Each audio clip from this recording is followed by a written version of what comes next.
He sits in a small coffee shop at the corner of the street, not to wait for someone, not to meet anyone, simply to sit. Outside, people rush by. Car horns, laughter, the sound of glass doors opening and closing. But to him, it's all just a blurry backdrop. In front of him is a cup of black coffee, gone cold without him noticing. He stares at it, not really tasting it, but as if seeing his own reflection in the rippling dark surface.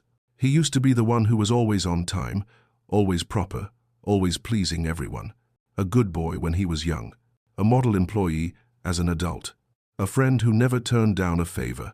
He lived that way for many years, only to gradually realize, in all those roles, his own self had disappeared somewhere along the way. He remembers conversations where he himself wasn't really present. His mouth spoke, but his heart was absent. He smiled at the right time, nodded at the right moments, but no longer heard his own voice. Day by day, month by month, he lived inside a mold. So much so that when he sat alone, he suddenly felt like a stranger to himself. And then a question surfaced. Not from anyone else, but from within. Am I truly living, or just performing to please others? Have you ever felt that way? Sitting in a crowded room, yet feeling invisible. Being in a long conversation, but no one really listening.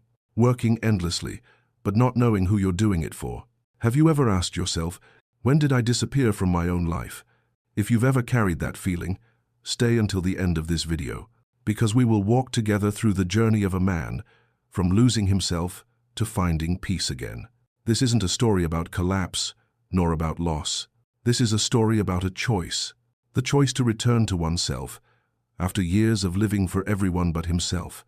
And if you recognize something familiar in these words, don't leave. Stay, listen, and let this story remind you, you're not alone. Before we begin, I just want to say one thing. If you find a piece of yourself in this video, please hit subscribe. Not to support a name, but so we can continue walking together through everyday stories that no one dares to say out loud. Because this journey, though quiet, is not one anyone has to walk alone. He once thought, if he just worked hard enough, everything would be whole. He went to work at dawn, came home when the city lights were on. His hands were always busy, his schedule always full. In the eyes of colleagues, he was the one who carried the load. In the eyes of family, he was the one who took care of things. Everywhere, he tried to be worthy. He always wore a smile, but it was a smile like a mask. Behind that smile was emptiness, a void that never got filled. He worked non-stop to prove he had value. He helped non-stop to make others feel at ease. But gradually, all those efforts stopped being seen as effort. They became expected. People got used to him always being there. Used to him always saying, sure, I'll handle it. Used to him never saying no. His presence, his sacrifice, became a given. And right at that moment, he began to disappear. Each day, he walked out the door dressed neatly, eyes steady. But inside, he felt empty. He sat at parties with friends, but wasn't really there. He answered the phone cheerfully, but inside stayed silent. He had turned himself into a shadow that could smile and nod, but no longer had its own voice. One night, driving home alone, he realized something frightening. The whole day, he hadn't done a single thing for himself. Everything he did was to keep others happy, to keep the work running, to keep the family calm. And him? He stood on the sidelines of his own life. It wasn't a big loss like losing a job or money or a home. It was quieter than that. It was losing himself piece by piece, day after day. Losing his natural laughter. Losing small habits that once made him happy. Losing the ability to sit still and feel comfortable in his own space. He once loved to draw, but how long had it been since he held a pencil? He once loved to go fishing at dawn, but now every weekend was filled with responsibilities. Simple joys vanished, and he kept smiling, as if nothing was wrong. The truth is, he lost himself in the years that looked the fullest. That man didn't live for himself. He lived to fit into a mold others had built, and gradually, he even forgot who he once was. If you see yourself in this story, you'll understand. The more a man gives, the easier he becomes invisible. Because when people are too used to his presence, they stop seeing it as precious. And that is the price he pays. He doesn't regret loving or giving, but deep in his eyes, there's always a quiet sadness. The sadness of someone who lost his own voice, while the whole world still sees him smiling. He started to notice there were long silences that didn't feel like rest. They felt heavy, like stones pressing down. At dinner, he sat at a small wooden table, the chair across from him empty, the air silent, the sound of a knife against a plate harsh. He chewed, but tasted nothing. That silence wasn't peace. It felt like an invisible verdict, a reminder that his presence was no longer awaited. Evenings, he entered the same familiar room, yellow light cast down. No one asked, "How was your day?" The phone lit up once. Just a trivial notification. Messages from the ones he cared about stayed silent. He looked, waited, then put it down. The silence stretched like a slow cut. He tried to speak up in a few conversations, but replies came rushed, indifferent. Sometimes his words were drowned by another topic, and then he stopped talking. Not because he had nothing to say, but because he realized his words had lost their weight. Days went by. He still helped this person, still worked for that person, but in their eyes, he was remembered only when he did something, when he gave, when he carried. Otherwise, he became a faint name, someone easy to overlook. He felt a truth sharply. That silence, once a place of peace, had become a punishment. No one questioned him. No one needed him to explain. But it was precisely that lack of need that cut the deepest. He didn't lose his job, didn't lose his assets, didn't lose his home, but he lost something more important, the sense of having value beyond what he gave to others. And when a man is no longer seen, no longer heard, he begins to wonder, do I really exist? Collapse didn't come from one event. It came bit by bit. An unanswered message, a meal in silence, a sentence left hanging, a distracted glance. All of it piling up, small but heavy, enough to make a man feel like nothing but a shadow. He sat in his car, looking at the rearview mirror, saw his face reflected. Still him, but the eyes different, tired, quiet, invisible. He understood this was the sign, not of temporary fatigue, but of a silent breakdown, a crack no one could hear. When a man stops giving, he becomes invisible. And the scariest part isn't that others don't see him. It's that he starts believing his disappearance won't matter. One morning, it's still early, soft sunlight slips through the curtains. He sits up, no music, no phone, just sits for a long time. And in that stillness, one clear thought appears. He no longer wants to live the old way. Not an explosion, not a dramatic event, just exhaustion piled up. So tired he can't force a smile, no patience to answer meaningless texts, no interest in gatherings where, even when present, he feels lost. That day, he did something unusual. He put his phone face down, stopped the habit of checking constantly, stopped rushing to send morning greetings to people who had left him waiting in silence many times. He went outside, sat alone at a roadside cafe, ate a simple breakfast, unhurried, not to post a picture online, just to sit there, eat, and breathe. He began pulling back his familiar actions. He let the forced smiles drop, left behind meaningless nods, stopped pretending to be interested in other people's stories. Gradually, the pretense disappeared, and in its place, silence. At first, silence hurt. It felt like stepping out of a noisy room and suddenly slamming the door behind. His ears rang. His chest felt empty. He sat in the quiet he had forgotten how to face. Sometimes he asked himself, am I really disappearing? But as the days passed, he realized, silence was no longer a sentence. It became a space opening up, an escape. He no longer had to rush to answer texts the moment they came.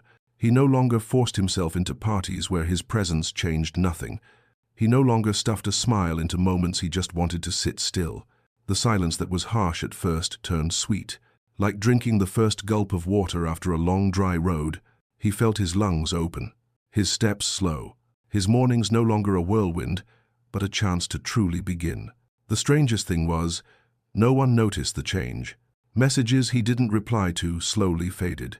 Invitations he declined slowly stopped coming. No one asked why. No one looked for him. Other people's lives went on, as if his retreat never happened. And in that moment, He understood a cold truth. He wasn't the one who left. He simply stopped, and no one was enough to notice. From that day on, he stopped blaming himself for not being the old version.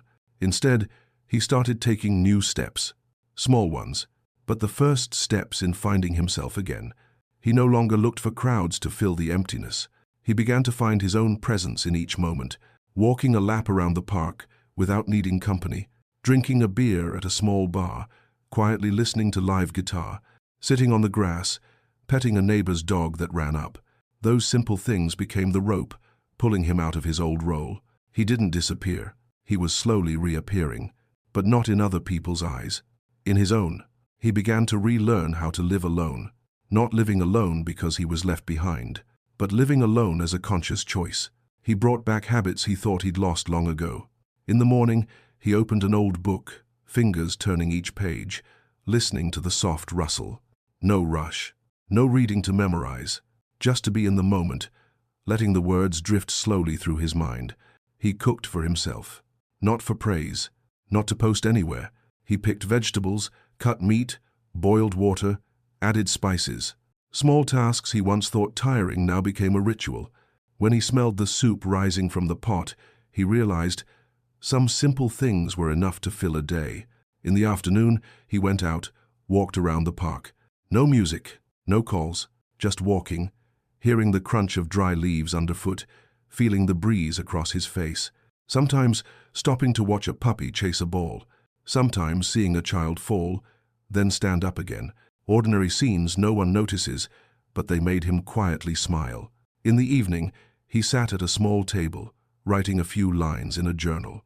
Not to tell everything, just a few sentences. Sometimes, something he felt grateful for that day. Sometimes a passing thought. Sometimes a question without an answer yet.